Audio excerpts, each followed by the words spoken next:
Денешниот разговор со представниците на клубот и родителите констатиравме дека истите се заведени од именуваните наши советници кои од еден банален, да кажеме, моментален проблем што се појави со исклучувањето на струјата во спортската сала каде што тренира дел од спортските клубови кои се надпреваруваат во лигите и во македонските и во ЕХ купот. Конкретно се работи за женскиот ракометен клуб кој е приморан поради исклучувањето на струјата да до почетокот, односно до одигрувањето на надпреварот на 8 февруари да го вклопиме во некој термин. Тоа го направивме во единствената сала која во овој момент е со услови потребни за тренирање на ракометниот спорт.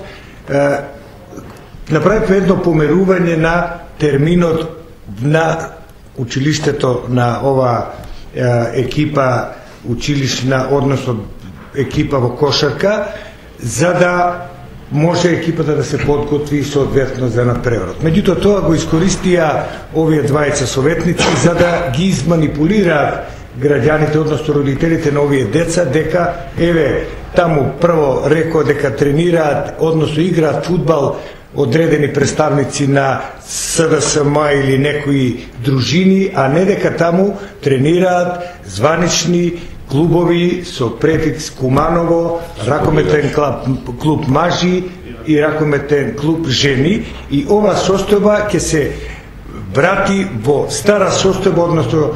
овој термин ќе се исправи откако ќе се реши проблемот со осветлувањето, односно со струјата за спортската сала, каде што ќе продолжат екипите и таму име место на сите екипи, односно да тренираат таму каде што ги играат спортските надпревари, и се најде решение, а не мислам дека било проблем да овие луѓе тоа не го направија, да се најде простор да продолжат дечињата со својата активност, а и клубот да го реши овој проблем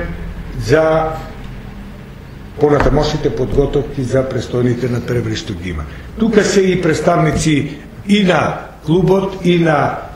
родителите на децата, кои едноставно сношти биле затечени, односно еве им давам збор на нив, па тие нека кажат како дојдоа до оваа ситуација да така се реагира и да се подготвуваат некои активности кои не одат во насока на решавање на овој проблем,